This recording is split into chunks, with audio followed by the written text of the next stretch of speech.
Blessed and happy Saturday to all of you, my dear friends, my dear brothers and sisters, my dear good people of God, faithful followers of the Daily Gospel Reflection with Father Jack. My dear kababayans, today is July 26, 2025, and today is Saturday within the 16th week in Ordinary Time, Year C.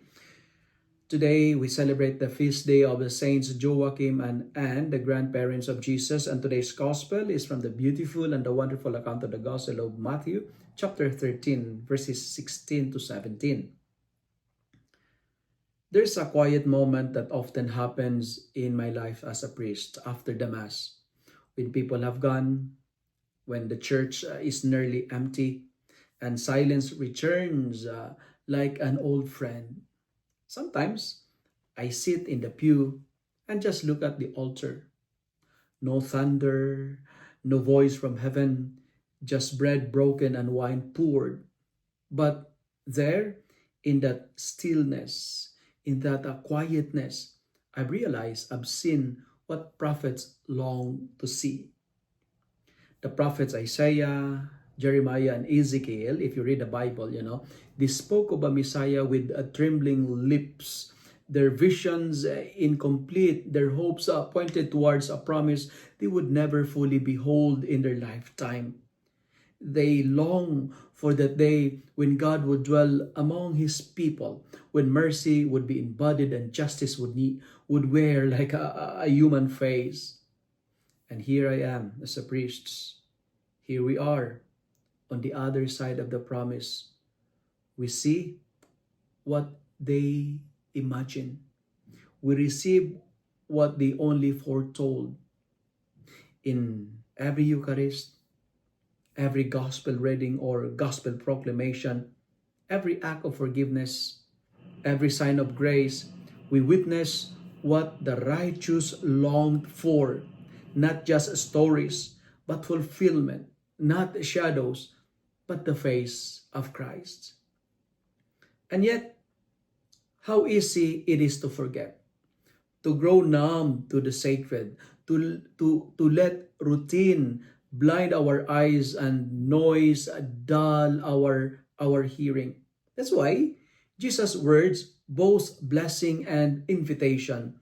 Blessed are your eyes. Yes, my dear friends, we are blessed. But also, we need to see, we need to listen, and don't miss it. We carry a holy inheritance, the liturgy, the scripture, the community of believers. These are not just traditions, they are important treasures in our faith. What the prophets long to see is now our daily grace. Every time I celebrate the Eucharist and every time you hear the proclamation of the gospel. But with grace comes responsibility, as Spider-Man said, right?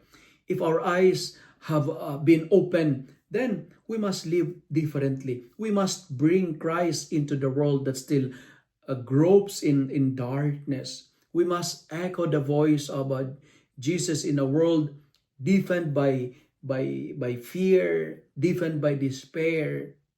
We have seen the Messiah. We have heard the gospel. Now, we must embody what we have received in the Eucharist.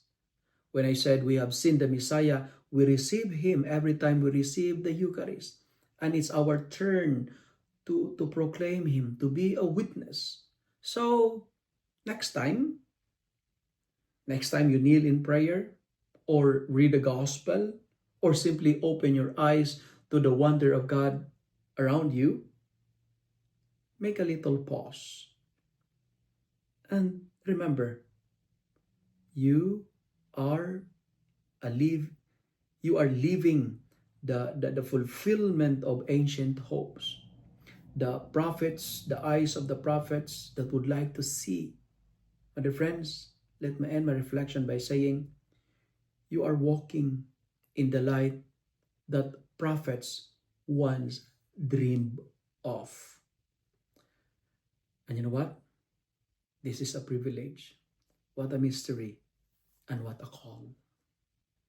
If you love and like this reflection, kindly share it with your friends, share it with your family, make the Word of God viral so that many will be blessed.